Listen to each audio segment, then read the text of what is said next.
Hello everyone and welcome to Games, Comics and Crafts. In this video, I'll be looking at Cheetara issue 4. Okay, so this is the penultimate issue of the Cheetara miniseries. Once again, absolutely fantastic cover. Multiple covers again on Cheetara. This is one I picked. As I mentioned last issue, this is starting to feel like some of this is a little bit of a filler. So last issue we saw the mutants on Third Earth, and we get a fight between Cheetara, Tigra, and Panthro against mutants. I really hate Panthro in this. He's just not big enough. It's hard to believe it is Panthro. Um, anyway, they fight the big guy. The other Thundercats take on the mutants. They kind of Jarga and stuff take on the Rattling guy, which is a shame because I really like the Rattling guy, and I think he would have been cool to take on him. Um, and so does Claudius. Um, and they do some damage to the cat lair. There's all stuff about the mine again, which is weird because again, the entire one entire planet doesn't make any sense. And they basically see him off. They defeat the guy after a little short fight, and they flee. They run away. That's it. They're gone. We'll be back to Fundera, and the Thundercats will be waiting. And it's like, okay, so they go and see the mine, and they kind of go, and they make sure Lion okay. They go to the mine. It's like, okay, there's some stuff that's been damaged, but everything can be restored. It's not to worry. It's all unimportant. Um, and they reckon this is obviously what Chitara's visions were all about. Um, so again, we kind of cut back to this thing where they're kind of all rebuilding and kind of stuff as well, and they're kind of doing a little bit about Thunderum and all this. The Thundercats, Thundera seems to kind of return back to normal. And Tiger and Chitara kind of had this kind of intimate relationship kind of thing going on, or blossoming relationship going on. But again, I don't think it's even remotely mentioned in the core series. Um, and then she goes back to the thing, and she gets the vision again about the um, incoming impact and destruction of Thundera. Why did we take 4 issues to get to this?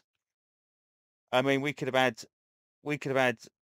2 issues of this. Third and fourth issue could have been a fight. Fifth issue could have been a fight. And I thought that the mutants would be responsible for the destruction of Thundera and all, but that doesn't seem to be the case. It seems to be a completely different event, and with quite a lot of time between the other one, because obviously we see the rebuilding of Thundera after the attack. So I'm not really sure. Oh, another thing was they like, oh, this is Chitara. It's going to tell secrets of the origin, secrets of the origin of Thundercats. There's nothing here. There's no secrets. We saw with the last issue of Thundercats that we had the kind of that bit where Tiger's gone back in time and he sees Claudius sending the mutants to Third Earth, which again hasn't happened here. So when does that happen? Because I thought that was going to happen here. I think we're going to see it captured, sent to Third Earth.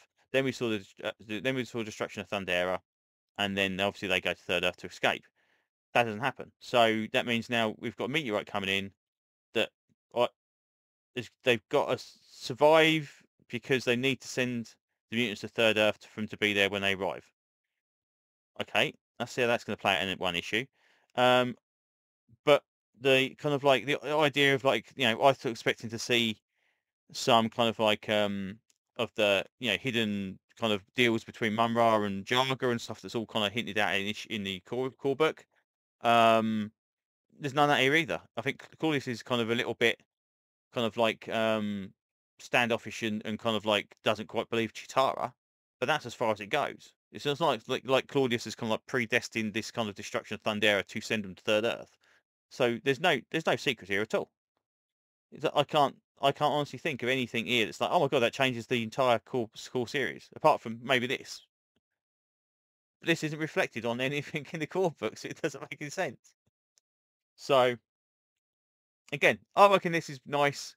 It's kind of stylized. It's the Cheetara is the best character in it that looks like best looking character in it that kind of looks like her but not quite. Everyone else is kind of like a stylized version that you kind of know who they are, but they're not quite on design as they were in either the TV series or the core book, but it works. It's not too bad. You kind of get over that.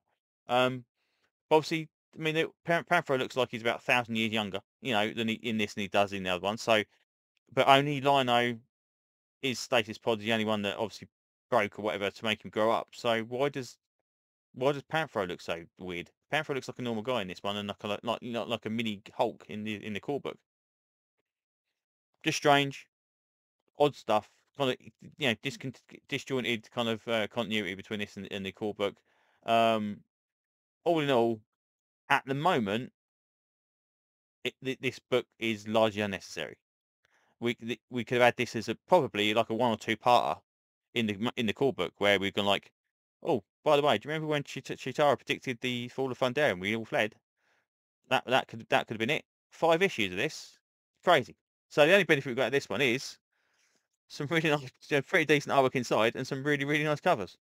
Which again, not being funny, the covers have been worth it. I think the covers are brilliant. But I mean, at £5 a piece, I mean, this is this, as with Gatchaman, and I think to be honest with this one, I'm thinking about putting the plug on Thundercats and not picking up any more issues because there's not enough to it. There's not enough meat on each issue. Compared this to Millerverse stuff or some of that kind of some of the other books, there's just not enough to kind of go, right, I really want to know what's happening next because nothing happens in the issue anyway. You kind of have a little bit of faff, or like as a fight the last three panels, and it's like, oh, that's the great great fight for this thing. So we'll see. I think the next issue of 11 and 12 we've got. I think 10 and 11, sorry. I think 11 is supposed to be the end of the current series, and 12 is going to be the start of a new story arc. Unless they give me with a massively cool cliffhanger at the end of issue 11, then I'm not going to bother starting a new arc. It's not worth the point. So there you go. Anyway, that's pretty much all I'm going to say about this one. So thanks very much, and hopefully I will see you on another video very, very soon. Bye bye.